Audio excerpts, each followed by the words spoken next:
All right.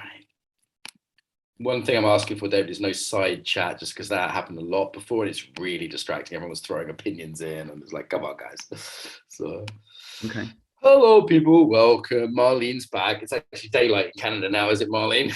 Amelia in Indonesia. Hello.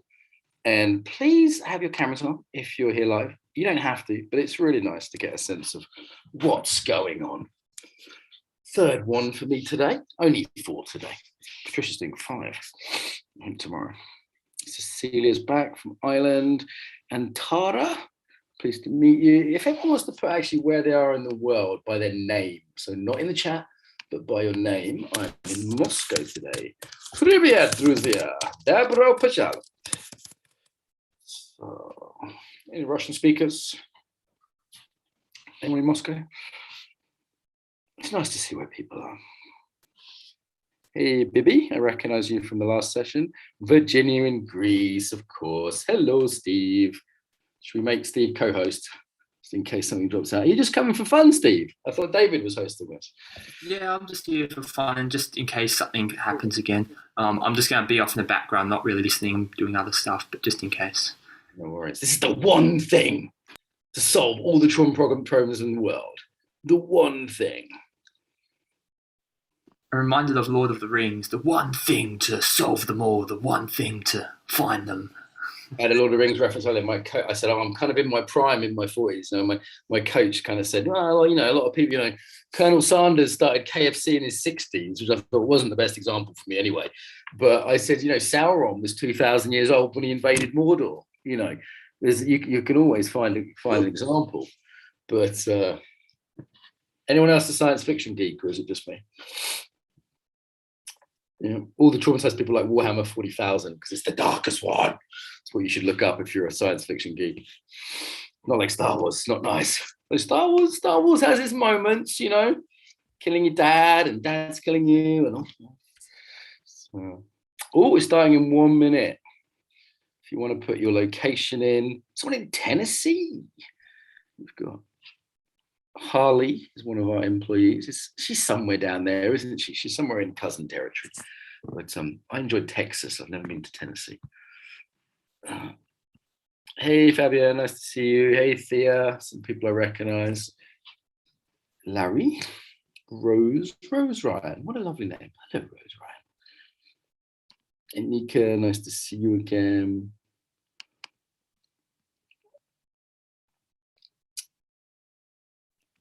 Why are you guys here?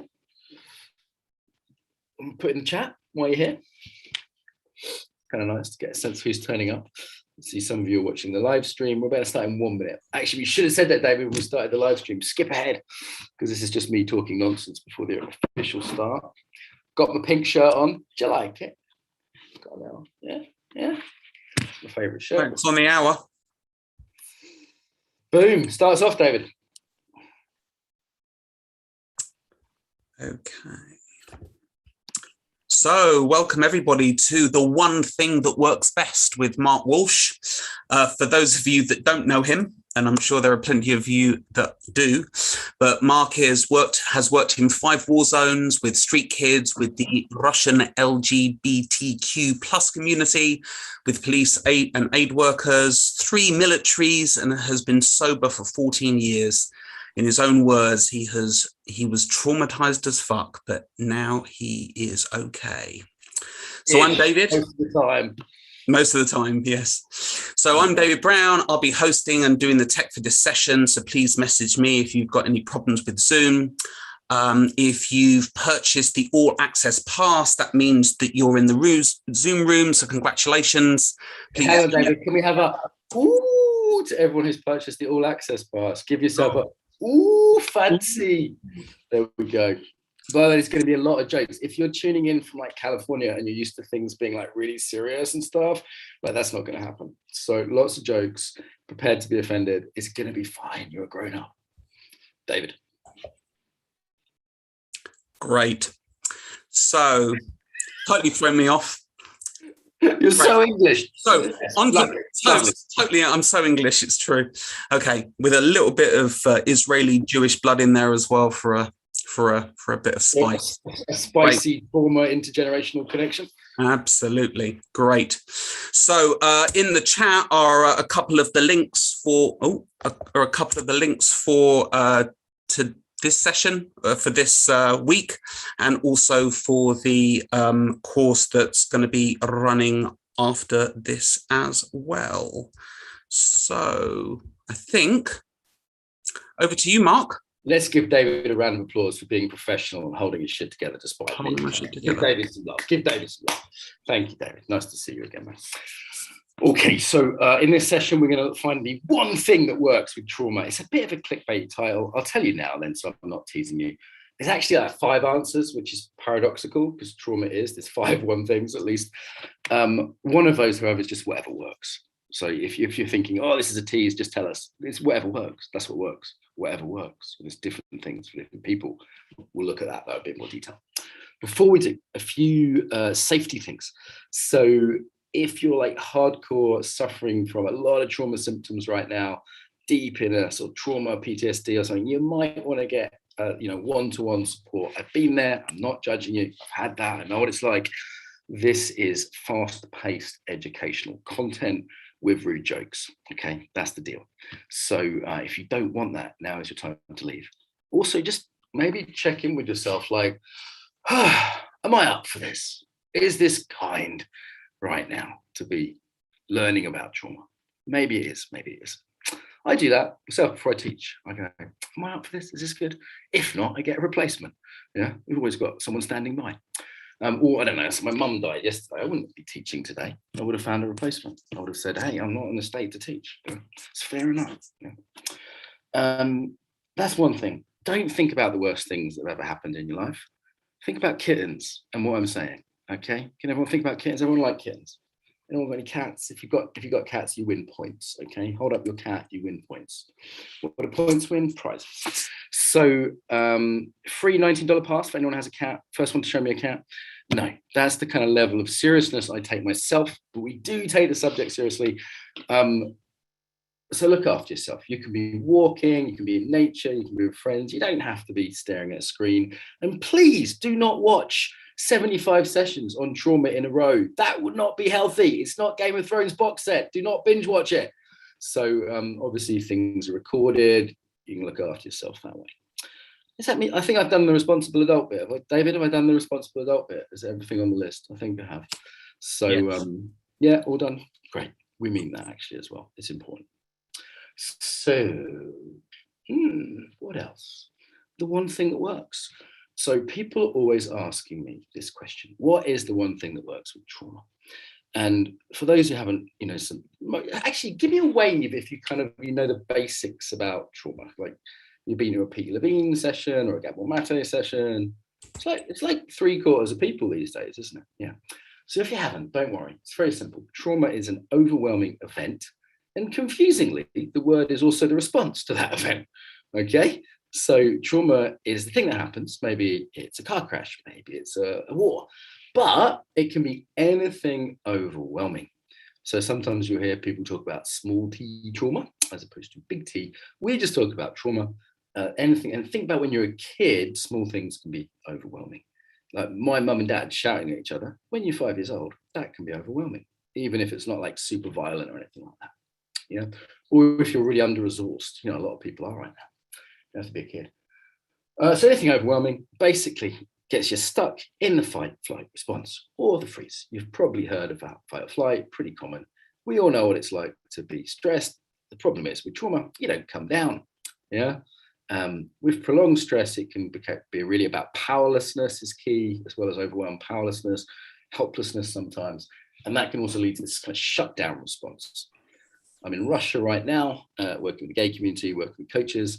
I've been here many, many times. My wife is Ukrainian. You'll see in Slavic countries quite a shutdown in the body and the emotions. The Russian smile, we call this. Yeah. And, that's a cultural trauma. David's talking about his Jewish ancestry. I have Irish ancestry. It doesn't even have to be you that's traumatized. You just learn the patterns from your ancestors, right? It gets passed down. So we copy our parents and our grandparents. If they're traumatized, we copy the trauma. Yeah. There's other ways it transmits too. So trauma happens. And then the good news is often it just goes away. Yeah. So that would be called an acute trauma response. Like I had a car accident. I almost died. For about 3 days, it was like I had loads of espresso and I couldn't sleep. That's called hyperarousal. And then what happened is I looked after myself. I talked to my friends. I did positive things. And then I went to sleep for 12 hours. Okay. And the acute response was gone. Another time I was in Brazil, working in the slums of Brazil. I had a hypervigilance response where I was like really like watching all the doors and a bit paranoid. Not a bad response when you live in the slums of Brazil. So this is an interesting example. Trauma is not a problem. Trauma responses, it's a learning. It's an adaptation. It's not an illness. It's a learning, yeah, which has a positive thing. It's good to be cagey and on the lookout and not sleeping too deeply when you live in the slums of Brazil. It's pretty hardcore. So, however, when I went to a hotel afterwards, my mum came for Christmas, actually. She turned up in the slums of Brazil because that's what my Irish mum's like. And I was like, Mum, you cannot stay here. So she said, okay, no problem. So we went to a nice hotel.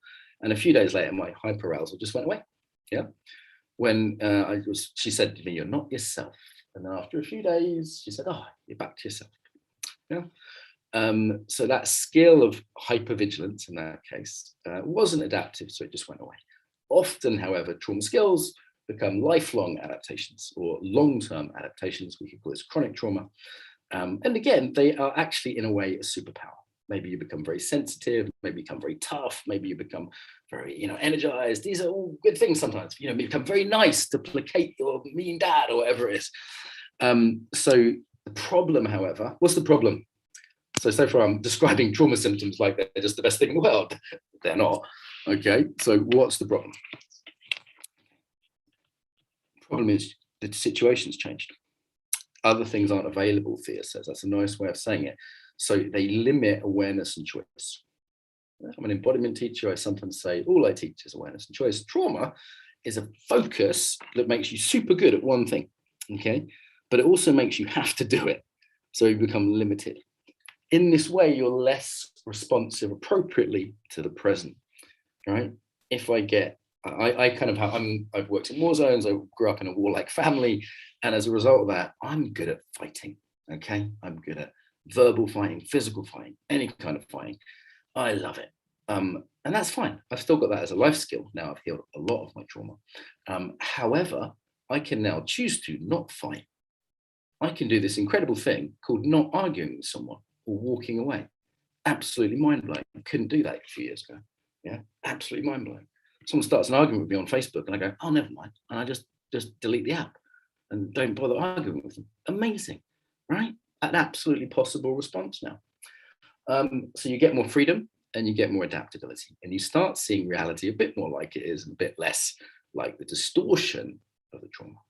All right. So that we could call a healing process. The really good news is that it doesn't stop at okay. It keeps going into amazing if you get enough support. Yeah, not for everyone all the time. So this is why I think of trauma as a learning. It's a learning that comes at a cost. It's a sort of bad news, bad news joke. Okay, trauma event, bad news. Trauma adaptation, good news. Problem with trauma adaptation, bad news. Hopefully post-traumatic growth, good news. Everyone got the sequence? Bad news, good news, bad news, good news. That's trauma. Okay, and because you can have it at quite a low level, anyone can have. In fact, everyone has trauma. Everyone has triggers, right? Things that bother you that don't bother other people. That's a sign. Things that you're reactive about, other people aren't. And people are getting more and more aware of this, which is brilliant because 20 years ago, when I met my mentor, Paul Linden, who you might meet later on, who was really, really good at this stuff. And I sort of, 20 years ago, no one knew about it. And I was like, oh, I'm not an abused kid. I wasn't sexually abused. I was only beaten up. That doesn't count, Or it's like, yeah, my dad was alcoholic, but didn't drink every day, And it's like, there's always someone worse. So you can always say, I don't have trauma. And then later on, when I was coaching people, for example, in the business world, I'd meet people who were really like high functioning, successful business people, but clearly still had trauma symptoms. So they didn't have PTSD. They wouldn't get a diagnosis from a psychiatrist. They were still working and able to be more or less functional, but they weren't great, particularly in some areas. So they might have food issues or drinking issues or boundary issues or whatever it was. Yeah. And this is why we've got all these little sessions. We've got, different sessions on different things, because I like to say we're all screwed up, but in different ways. All right. So again, try not to get offended. And what that means is that if you're a coach or a facilitator, it's good to learn about the variety. Like me and Erica did this session earlier. We are so different. We have like the opposite trauma pattern, which is why we're a great team. Now we're both more or less healed. So you go through healing into that trauma pattern actually being an exceptionally useful thing. Erica's super sensitive. I'm super fierce. I'm super creative. I'm incredibly funny. As you know, that actually started off as a trauma pattern, as a way of coping. Yeah. So I'm still left with the humor, but now I don't have to make a joke, and I can sometimes not make jokes occasionally. All right. So your trauma becomes your superpowers, or the thing that you compensate for your trauma does. Right. Like, I'm an embodiment teacher. How did that happen? Well, I was incredibly disembodied because being in my body was a horrible place to be when I was a child. Yeah, horrible place, overwhelming. So I numbed my body. I got very disembodied. And at a certain point, I went, this is a problem. So I started studying embodiment. Everyone's still okay? You're not thinking about the worst things that ever happened to you. You're thinking about kittens, aren't you? Yes, Mark, we're thinking about kittens. Look around the room. Something nice. Okay, what's nice? That's quite nice. That plant's quite nice. This shirt's quite nice. Okay, good. You're still here, still present, not spacing out. Dissociation, common trauma pattern. I saw some of you like, whoa, dissociate. So, what was I saying? Childhood stuff, not very good. Becomes a superpower. That's awesome. The skills that we learn when they're cleaned up, or when we learn, the compensatory skills. I'm an embodiment teacher. How? Because I was super disembodied, and then I started working on it, and I sort of forgot to stop. And now I'm Mr. Embodiment. What the hell? Right? Like, you wouldn't have thought it. So it's like, oh, cool. So that wasn't my trauma pattern. It was a compensation for my trauma pattern. Some people who are really sensitive end up learning self-regulation and getting amazing at it. Yeah, Paul will tell you, we've got a superpowers thing you can buy, upsell. And Paul tells his horrific childhood story, and then he tells how that made him who he is today. You don't get healed, you become wonderfully weird. You don't get normal. Yeah. Don't worry. Who's traumatized? Everyone put your hands up. You will not get normal. Don't worry. Okay. You're going to be you. You're going to have superpowers. You're going to be weird still, but you're not going to be unpleasantly weird. You're going to be able to function better. Your work, your love life, your happiness. I, we, and it. The three criteria. Sigmund Freud said work and love. You should have said and be happy, I think. There's three things, I think. But anyway, so people always ask me, they say, trauma's really horrible.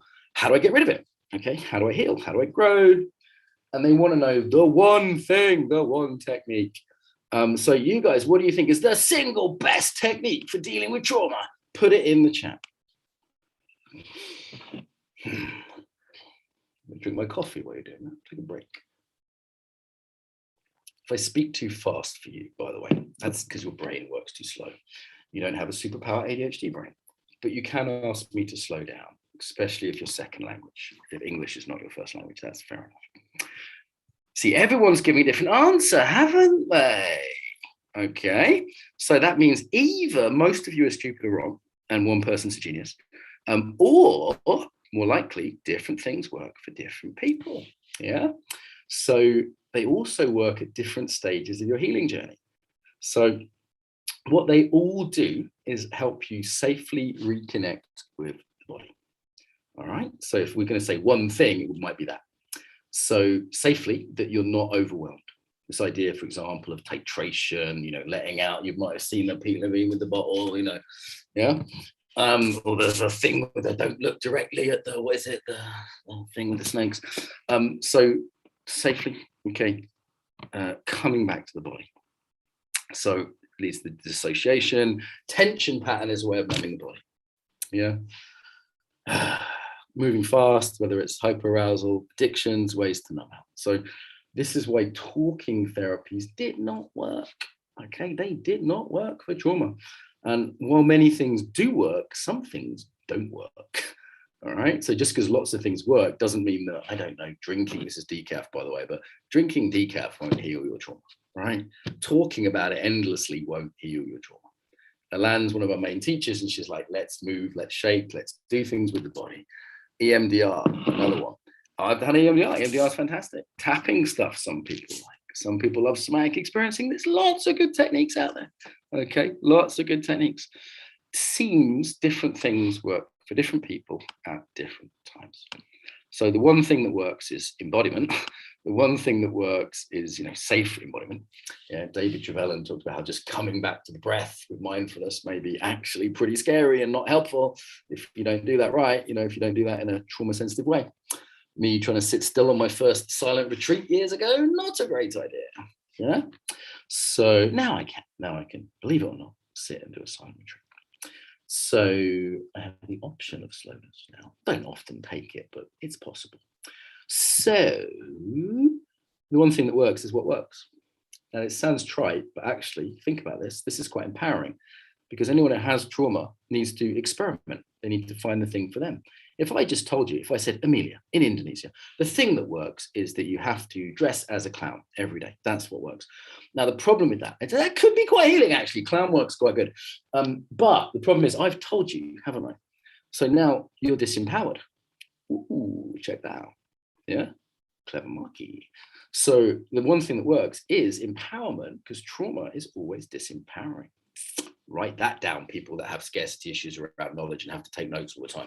I can see you, okay? Or people who are just too cheap to buy the stuff from us. They just get it free. Right? Why not? You know what? That's our model. Why not? Fill your boots, have a good time.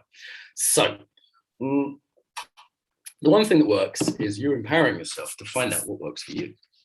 Of course, it's helpful to ask around and follow the evidence base and the clinical guidelines. And problem with that is like the nice guidelines in the UK. This is the National Institute of Clinical Excellence that says what does and doesn't work for the National Health Service. So if you're a doctor, you can't give antibiotics for a viral infection or the other way around because the nice guidelines say don't do that. It doesn't work. Yeah, and they say for trauma the things are CBT and EMDR. Now both of those things can be helpful. However, I kept talking to trauma therapists like, yeah, I really like EFT, or yeah, actually, I find yoga is really helpful. Yeah. And so things might not have had studies, they might not have gone through enough testing. It's really difficult. Like TRE, like from David Baselli is really good. Another one of our great teachers this week. I love that stuff, but he did a big study with the military and then they just made it secret. It's like, don't. Yeah. So it's not always easy to find what works generally, but take some hints, take some suggestions, try things. Yeah, different things for different people. Also along the stages. So some people just need to stabilize, right? Other people, it's more like they're looking for the finer kind of levels as time goes on. Or it might be specifically targeted, like EMDR could be really good if you're targeting a very specific event, but it's much harder for kind of general developmental growing up type trauma. Yeah, it can be done. Okay, the other thing is some things you can't sell in a box. Here's one that I find is massively helpful. Nature. Okay, who's patented that? No one. Who's selling it? No one. So again, might not be so obvious. We self-regulate. Actually, more what we do is co-regulate. Like everyone say hi. Oh, you look nice. Some of you are my friends. It's nice to see you. Hey Thea, hey Fabia. Okay, so we can co-regulate. But we can also eco-regulate. Yeah, I'm in the center of Moscow right now where there's almost no greenery and it's like, it's not so good. Yeah, I'm going to move my Airbnb next to Gorky Park where there's a nice forest with red squirrels that you can feed with your hands. Much nicer playing with red squirrels. So nature is hugely helpful in my experience. Yeah. Equally, let's take relationships. I've healed a lot in loving, caring, intimate relationships, in my case with women. At the wrong stage, with the wrong person, that would be a disaster. Okay, if you were to have complementary trauma patterns and just be unpleasant to each other, and it's no good.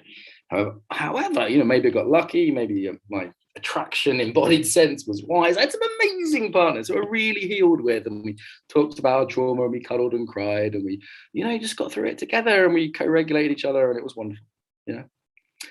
And there's a reason trauma therapy is usually not done in a group, because everyone just ends up dysregulated. Okay, it doesn't work that well. I even saw that at the embodiment conference. We'd be doing trauma calls, and in the chat there'd just be all this like, oh, please don't side chat. There'd be all this like toxic thing, people arguing, people getting really upset, people demanding their questions be answered. And it wasn't like that in the other departments. It wasn't like that in martial arts or even yoga, right? And I was like, whoa, trauma can bring out the worst in people. Yeah. So this is why sometimes intimacy isn't the place to heal. But for me, with the partners I had at that time, it was lovely. Making sense? different things, different times, different people. Yeah, cool. Someone just did sparkly fingers. Can we do sparkly fingers? I feel special, like unicorn sparkly fingers. Okay, cool. So what works? Well, you could say embodiment. Yeah, safe coming back to the body, empowerment through the body, particularly. Yeah, I'm going to be cheesy, and you may forgive me. What works is love. Love works. Okay, I'm going to just say this out loud. It's not cool to say it, but therapists will say it's unconditional and positive regard and a therapeutic alliance. You're talking about love, mate. Okay, so love is what works, and whether that be in the form of love with a horse, not that kind of love, don't be weird, but like dogs and horses can be majorly beautiful. There's this wonderful program in prisons where they give prisoners dogs. It's really good for them. If you can't co-regulate with a human, dogs are great because they don't have political opinions. Okay, they're not on Facebook. Yeah, dogs can be great, horses can be great, squirrels can be great, cats don't give a fuck. No, cats can be okay too. So any mammal really. I think lizards are hard, but any mammal or clever bird. So where was I going with that? Love. Okay, love from a therapist, love from a good man, love from nature, love of God. Spirituality is a massively positive thing for a lot of people with trauma. People lose their spirituality, losing religion, like the band, when they have trauma. But they can also, it's a major resilience factor in studies, major resilience factor. Yeah, meaning and religion. So religion can be a wonderful thing, wonderful thing. Yoga can be a wonderful thing. Okay, union, connection, that's what yoga means. Yeah. I'm going to do a session on mysticism, I think, on the last day where I talk about what I really think about this, but I'm not going to say that just yet in case I freak everyone out. But basically, everything's made of love and it's coming up from the universe continuously and it's all going to be fine.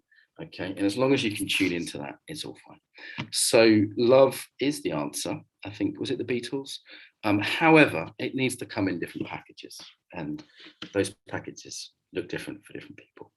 So that is the one thing that works for everyone. It's what works for you, experimenting in an empowered way. If anyone tells you one thing is the only way, they are a snake oil salesman.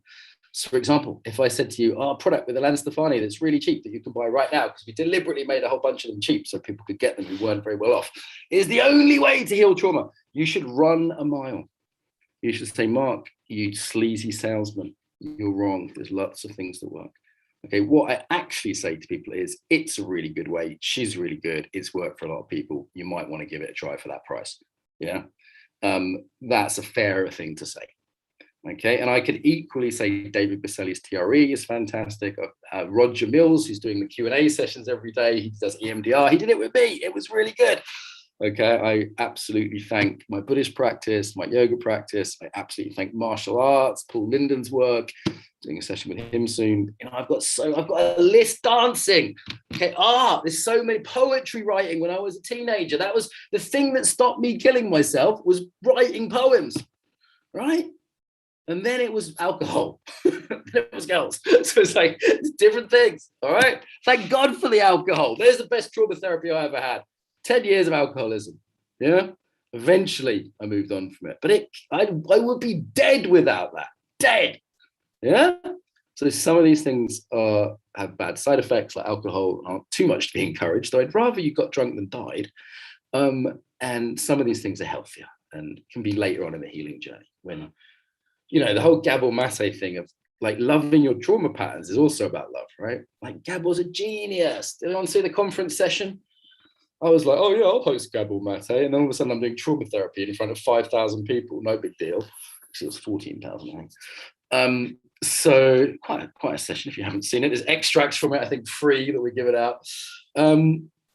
His whole thing is compassionate inquiry. I hope I'm not misrepresenting him, but that is the heart of what he does. I'm not trained in his work, but as far as I can tell, it's the heart of what he does. Is really loving and accepting our patterns, which have saved us, kept us safe, saved a child. They are heroes, heroes. The Buddha said, if hatred worked, I would teach you that. Ouch, that's a badass quote from my boy. Yeah, like it don't work. Self-hatred doesn't work. Hating other people doesn't work. I'm doing a session with Ron on forgiveness soon. Don't work. So choose love. You guys still with me? It's making any kind of sense. Am I ranty Mark, the strange pink shirt guy from the internet? Cool. I think we're almost on time here. So that's the one thing that works. Love, embodiment, empowerment, coming back to yourself. But really what works for you is what works. A, because it's empowering, and B, because if one thing had worked, someone would have cleaned up by now, wouldn't they? And that hasn't happened. There's no pill for it. Maybe there'll be one day, there'll be a de-traumatizing pill. But would you take it? Interesting question. Cool. I might stay for Q&A afterwards. So if you've got questions, we'll do those. Particularly for those of you who've got the passes, you have to make the fancy noise every time someone makes the pass. So every time someone says pass, you go, ooh. You're going to play the game? I should, ooh, when someone does the fancy pass. So we do Q&A for you guys. And there's Q&A every day with Roger as well for you guys. And I think that's enough for now. Be very suspicious of anyone that tells you there's one true way. Do find what works for you. And the very good news, I was working with soldiers in Ukraine 3 days before I got married in this very pink shirt. It's my favorite shirt. I got married in it. My wife said, you have to come talk to my hairdresser. He was in the war with Russia. Most of you don't know about this, but there's a war going on between a proxy, unofficial war with Russia and Ukraine. And she said, come call to my hairdresser. He's screwed up. And I said, okay. She knew I did trauma work. I'll come talk to him. I said, you can come and translate. So I went down there, and the hairdresser had brought his entire army unit. Okay, so there's like, 200 guys there, and these are like Slavic Ukrainian guys. They're looking at me like, who the fuck is this guy, And I'm there. I'm okay. Center yourself. It's going to be fine. And I said, I only got an hour because then I've got to go get a suit fitted. I'm getting married, So I just basically told them the basics of trauma awareness and said, look, this is what trauma is. This is why you're getting drunk, hitting your kids, can't have sex, whatever it is. They told me various problems. This is why it's going on. And I said, there are some solutions. And these ones are available in the Ukraine. And this is a woman that can help you with that, who I really trust. And there are ways to heal. I have healed, and I can get married and have a successful business, have a good life because of it. In fact, the things that were my pathologies have become my superpowers. And I more or less told them that. And they were incredibly grateful. And in 1 hour, their lives changed. Yeah. One guy said to me, I didn't understand why I was hitting my kids and drinking so much. I thought I was just crazy. Thank you. Just knowing that there was something you can do. So the one thing that works is the things that you can do that are out there that do give hope. So I found that quite a beautiful, fun, inspiring session. I hope you did too. So thank you so much. I'll hand over to, could you do me a favor? Can you think of a friend who would really enjoy this? We would love to get the word out to more people, A, because it's good for them, and B, honestly, it's good for us.